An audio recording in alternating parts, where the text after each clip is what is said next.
수진 씨는 미국에서 결혼한 지 1년 된 새댁이었습니다. 미국의 한인 커뮤니티에서 만난 남편 준호 씨는 IT 회사에 다니는 다정하고 성실한 사람이었지요. 두 사람은 교회 봉사활동에서 처음 만나 2년간 연애한 끝에 결혼에 이르렀습니다. 연애할 때부터 준호 씨는 종종 이런 말을 했습니다. 우리 부모님은 정말 위대하신 분들이야. 어려운 이민 생활 속에서도 한 번도 포기 안 하셨어. 수진 씨는 그 말에 믿음이 갔습니다. 가정교육이 잘 된 사람이라니 시부모님도 분명 따뜻하신 분들이겠지. 첫 세대 이민자로서 고생하신 어르신들에 대한 존경심도 있었습니다. 그렇게 기대를 안고 첫 만남의 자리에 나섰습니다. 식사 자리는 한적한 교회의 한인 레스토랑이었습니다. 정갈한 한정식을 내는 곳으로 시부모님이 즐겨 찾으신다는 식당이었습니다. 수진 씨는 긴장된 얼굴로 예의 바르게 고개를 숙였습니다. 처음 뵙겠습니다. 저는 이수진입니다. 앞으로 잘 부탁드립니다. 하지만 돌아온 건 단 한마디의 인사도 아니었습니다. 60대 중반으로 보이는 시어머니는 무표정하게 고개만 끄덕였고 흰머리가 섞인 시아버지는 메뉴판만 바라봤습니다. 대화는 오직 아들과 부모 사이에서만 오갔습니다. 식사 내내 수진 씨는 며느리 될 사람으로서 존재하지 않았습니다. 몇 번 대화에 끼어들려 했지만 매번 시어머니의 말이 그녀의 말을 덮었습니다. 조용히 젓가락을 들고 있던 그녀의 손끝이 차갑게 떨렸습니다. 집으로 돌아오는 길, 준호의 차 안에서 그녀는 조심스럽게 말을 꺼냈습니다. 오늘 어머님이 나한테 한마디도 안 하셨어. 에이, 괜히 그렇게 생각하지 마. 우리 엄마 난 많이 가려. 오히려 분위기 좋았는데 뭐. 아니, 정말 한마디도 안 하셨어. 나한테 눈도 안 마주치시던데. 너무 긴장해서 예민해진 거야. 우리 엄마 그런 분 아니야. 처음이라 어색하셨을 뿐이야. 준호 씨는 끝내 웃으며 넘겼습니다. 괜찮아. 다음엔 더 친해질 거야. 하지만 그 다음은 결코 오지 않았습니다. 결혼 준비가 시작되면서 수진 씨는 정성껏 시댁에 선물을 보낸 적이 있습니다. 한국에서 공수한 고급 건강식품 세트와 마음을 담은 손편지를 함께 보냈지요. 며칠이 지나도 아무런 연락이 없었습니다. 시어머니의 답장은커녕 남편의 반응도 담담했습니다. 고맙다는 말 없었어? 우리 엄마 표현이 서툴러. 내가 어릴 때도 그랬어. 사랑한다는 말보다는 행동으로 보여주시는 분이야. 결혼식 당일에도 상황은 나아지지 않았습니다. 친정어머니가 비행기를 타고 한국에서 오셨는데 시어머니께 반갑게 인사를 건넸지만 돌아온 건 무표정한 시선뿐이었습니다. 드디어 만나 뵙게 되어 정말 반갑습니다. 우리 수진이 많이 사랑해주세요. 라는 인사에도 시어머니는 고개만 끄덕였습니다. 수진 씨는 웃는 얼굴로 그 장면을 덮었지만 마음 한쪽이 서늘하게 식었습니다. 친정어머니의 당황한 표정을 보며 더욱 마음이 아팠습니다. 결혼 후 첫 명절이었습니다. 수진 씨는 유튜브 영상을 보며 밤새 연습해 정성껏 한식 음식을 만들어 시댁에 찾아갔습니다. 떡국, 잡채, 갈비찜, 그리고 시어머니가 좋아한다는 생선전까지. 하지만 시어머니는 음식을 한번 훑어보더니 여전히 고맙다는 말 한마디 없이 주방으로 들어갔습니다. 그날 저녁 집으로 돌아오는 길이었습니다. 준호 씨는 오히려 수진 씨를 다그쳤습니다. 너 너무 계산적으로 굴지 마. 우리 부모님은 마음으로 고마워하셔. 그걸 꼭 말로 해야 돼. 나는 그냥 예의라고 생각했을 뿐이야. 그리고 나도 사람인데 인정받고 싶은 마음이 있지. 그럼 너는 고맙다는 말 듣고 싶어서 음식한 거야? 그 말에 수진 씨는 더 이상 입을 열지 않았습니다. 차 안에서 준호 씨는 평소처럼 음악을 크게 틀고 휘파람을 불었습니다. 마치 아무 일도 없었다는 듯이. 수진 씨는 창밖을 바라보며 생각했습니다. 왜 내 감정은 항상 예민한 것으로 치부되고 시부모님의 행동은 항상 정당화될까? 그날 밤 수진 씨는 조용히 거실 불을 끄며 발코니로 나가 밤하늘을 바라보았습니다. 밤하늘에 걸린 달빛이 유리창 위로 희미하게 번졌습니다. 결혼 1년 차 뉴저지의 겨울은 유난히 길었습니다. 창밖으로 내리는 눈을 바라보며 수진 씨는 자신의 마음도 그만큼 차갑게 얼어가는 것 같다고 느꼈습니다. 회사 일과 살림을 병행하면서도 시부모님 생신이나 기념일에는 늘 정성을 다했습니다. 하지만 그 정성은 한 번도 감사라는 말로 돌아오지 않았습니다. 그날도 퇴근 후 주방에서 저녁을 준비하던 수진 씨에게 남편이 맥주를 마시며 말을 꺼냈습니다. 엄마 생신 다음 주지? 선물은 준비했어? 응. 어제 주문했어. 건강식품 세트. 배송은 이틀 걸린대. 그건 내가 지난번에 했던 거잖아. 좀 색다르게 하지 그랬어? 엄마 최근에 화초 좋아하신다고 했는데 지난번엔 향수 보내드렸잖아. 그것도 별 반응 없으셔서. 사실 뭘 좋아하시는지 잘 모르겠더라. 준호 씨는 한숨을 쉬며 눈썹을 찌푸렸습니다. 그게 중요한 게 아니야. 너 진심이 느껴져야 해. 엄마가 널 어떻게 생각하시는지 알아? 내가 옆에서 많이 말해서 그렇지. 그 말투에는 늘 가르치려는 온도가 묻어 있었습니다. 수진 씨는 조용히 냄비 뚜껑을 덮으며 속으로 중얼거렸습니다. 진심을 몇 번 더 증명해야 할까? 내가 이렇게 노력해도 부족한 건가? 봄이 오고 시부모와의 2박 3일 여행이 잡혔습니다. 남편은 출근 준비를 하며 들뜬 목소리로 말했습니다. 엄마랑 아빠가 오랜만에 나들이 가신대. 우리랑 같이 포코노스 가자고 하시더라고. 너도 재밌게 해드려. 미국 와서 고생 많으셨잖아. 첫 이민 세대분들이 얼마나 힘드셨는지 알지? 수진 씨는 웃으며 대답했지만 속은 편치 않았습니다. 지난번에도 시어머니는 그녀에게 한마디 말조차 건네지 않았으니까요. 하지만 또 거절하면 노력 안 한다는 말이 나올 것이 뻔했습니다. 여행 첫날 준호 씨가 운전하는 자동차 안에서 어색한 공기가 흘렀습니다. 시어머니는 창밖만 바라보고 시아버지는 조용히 졸고 있었습니다. 그렇게 여행지에 도착하자마자 준호 씨는 수진 씨를 나무랐습니다. 너 왜 가만히 있어? 우리 엄마 심심해 하시잖아.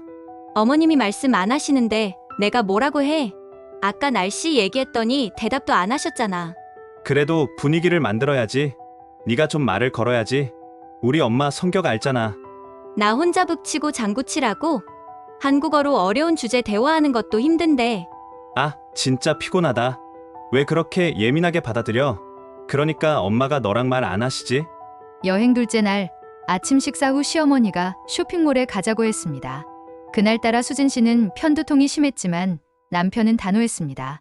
여행 와서 개인 행동이 뭐야? 같이 가야지. 엄마가 널 위해 이것저것 사주실 거래. 나 진짜 머리 너무 아파서 좀 쉬고 싶어. 1시간만 누워있다가 따라갈게.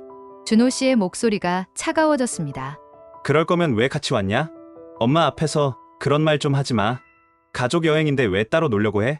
결국 수진 씨는 진통제를 삼키고 따라 나섰습니다. 쇼핑몰 안에서 남편은 시어머니 옆에서만 서 있었습니다. 엄마, 이거 괜찮지? 이 색 어때? 괜찮네. 근데 그건 비싸지 않니? 괜찮아요. 엄마, 내가 사드릴게. 엄마, 용돈도 많이 안 들였잖아. 그들은 둘만의 대화 속에 있었고 수진 씨는 단지 그림의 일부일 뿐이었습니다. 시어머니가 골라준 스카프는 수진 씨의 취향과는 거리가 멀었지만 그녀는 밝게 웃으며 감사하다고 말했습니다. 호텔로 돌아온 밤 아이들처럼 신나게 피자를 배달시켜 먹자던 준호 씨는 시부모가 방으로 들어간 후 또다시 불만을 터뜨렸습니다. 너는 진짜 노력을 안 해. 엄마가 뭘 좋아하는지도 모르고 그냥 서 있었잖아.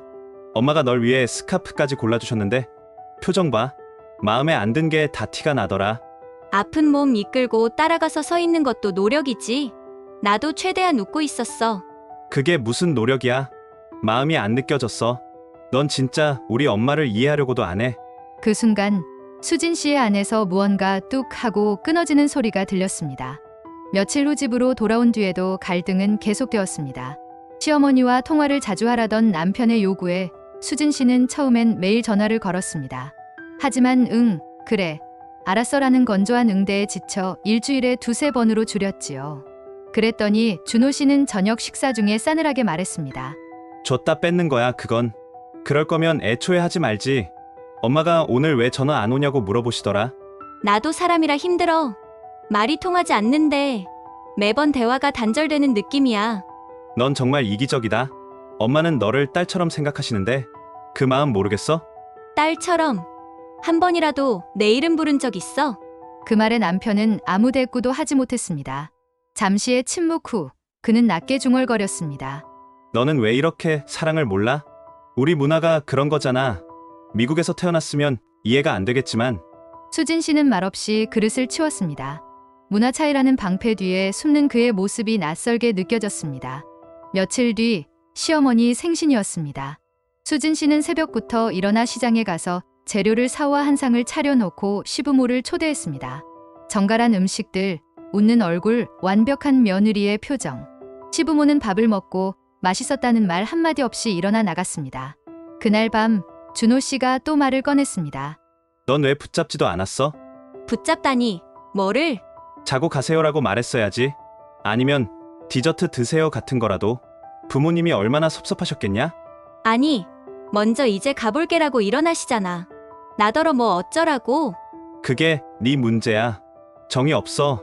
한국 사람들은 겉으로 표현 안 해도 마음속으로는 더 붙잡아 주길 바라는 거야. 수진 씨는 잠시 남편을 바라보다가 조용히 말했습니다. 당신이 나한테 원하는 게 며느리야?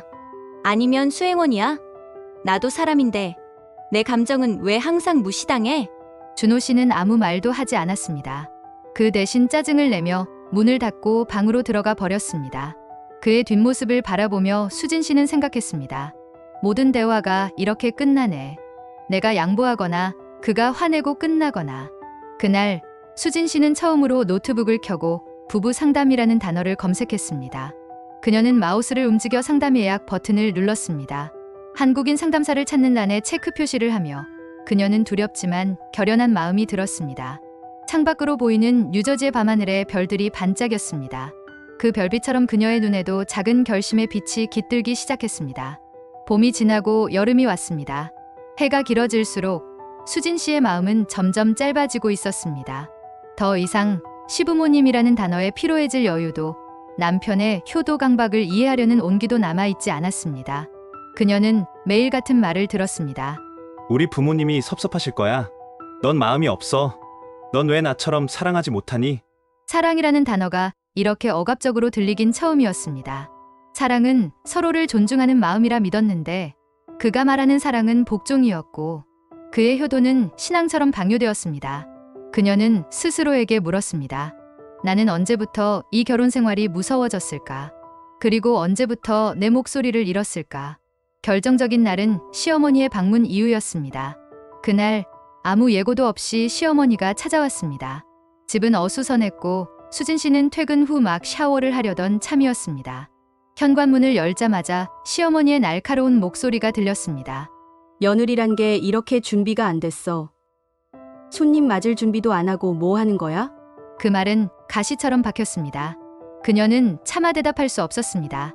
갑작스러운 방문에 당황했지만 변명도 할 수 없었습니다. 뒤이어 들어온 남편은 어머니 쪽을 보며 웃었습니다.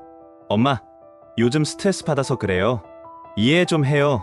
수진이 요새 회사 일이 바빠서 집안일 좀 소홀한가 봐요. 그 한마디는 그녀를 완전히 무너뜨렸습니다. 남편은 그녀를 변호하는 것처럼 보였지만 사실은 자신의 존재를 완전히 부정했습니다. 그녀에게 미리 연락하지 않은 것도 시어머니의 무례한 태도도 문제가 아니었습니다. 오직 며느리의 준비 부족만이 문제였습니다. 수진 씨는 욕실에서 한참을 울었습니다. 샤워기의 물소리와 함께 눈물이 흘러내렸지만 그 눈물에는 더 이상 애정이 없었습니다. 그건 이별을 준비하는 침묵이었습니다. 며칠 후 수진 씨는 직장 근처의 카페에서 한국계 미국인 상담사를 만났습니다. 그녀는 그동안의 일을 담담히 이야기했습니다. 가족 간의 무시, 남편의 무감각한 합리화, 그리고 자신이 점점 사라져가는 느낌까지. 마치 내가 투명인간이 된 것 같아요. 그들 앞에서는 나의 감정이 중요하지 않고 오직 그들의 기대에 맞추기만 해야 해요. 상담사는 조용히 물었습니다. 그분은 당신의 감정을 진지하게 들어본 적이 있나요? 수진 씨는 고개를 저었습니다. 아니요, 그는 늘 옳아요. 그리고 그의 부모님도 항상 옳고요. 내가 잘못 이해하거나 내가 예민하거나 내가 문화 차이를 이해 못하는 거래요. 그날 수진 씨는 서랍 속에서 혼인 서류와 여권을 꺼냈습니다. 새벽 2시 불 꺼진 거실에서 작은 캐리어를 준비했습니다. 필요한 옷과 중요 서류, 그리고 자신의 노트북만 챙겼습니다. 물질적인 것들은 대부분 두고 갔습니다. 더 이상 그것들이 중요하지 않았습니다. 그녀는 방 안에서 잠든 남편의 얼굴을 잠시 바라봤습니다. 차가운 숨, 무표정한 얼굴. 한때는 사랑했던 얼굴이지만 이제 그 얼굴에서 사랑의 흔적은 찾을 수 없었습니다. 아니, 그 사랑이 진정한 사랑이었는지조차 의심스러웠습니다. 그리고 현관문을 조용히 닫았습니다. 문이 닫히는 작은 소리조차 그녀의 심장 소리보다 크게 들렸습니다. 며칠 뒤 그는 끊임없이 연락을 해왔습니다. 처음에는 걱정하는 목소리로, 나중에는 분노에 찬 목소리로, 그리고 마지막에는 협박조의 목소리로. 돌아와. 이러면 안 돼. 네가 얼마나 이기적인지 알아? 우리 부모님이 얼마나 상처받으셨는지, 이러다 한국 사람들 사이에서 네 평판이 어떻게 되는지 알아? 수진 씨는 짧은 문장으로만 답했습니다. 당신의 사랑이 아닌 나의 삶을 선택했어. 더 이상 연락하지 마. 그 후로 그녀는 뉴저지 외곽의 작은 아파트에 자리 잡았습니다. 상담사의 도움으로 법률 지원도 받았고 이혼 절차도 시작했습니다. 처음에는 두렵고 외로웠지만 매일 조금씩 더 강해지는 자신을 느꼈습니다. 6개월 후 수진 씨는 회계사 자격증을 활용해 자신의 작은 사무실을 열었습니다. 한인 동포들을 위한 세무 상담을 하며 자신처럼 외로운 이민자들에게 도움이 되는 일을 찾았습니다. 가끔은 전 남편과 시부모의 소식이 들려왔지만 더 이상 그 이야기가 그녀의 삶을 지배하지 않았습니다. 교민 사회에서는 여전히 수군거림이 있었습니다. 며느리 역할을 못해서 그렇다더라. 한국 문화를 이해 못하는 며느리였대. 하지만 그녀는 더 이상 그 말들에 상처받지 않았습니다. 그녀는 자신의 가치를 알았고 자신의 진실을 지키는 법을 배웠습니다. 이야기는 여기서 끝이 납니다. 용서도 화해도 없습니다. 그 대신 자기 자신을 되찾은 한 여자의 조용한 단절만이 남습니다. 그리고 그 단절은 때로 가장 건강한 선택이 될 수 있습니다. 그녀가 걸어가는 뉴저지의 거리에 새로운 봄이 찾아왔습니다.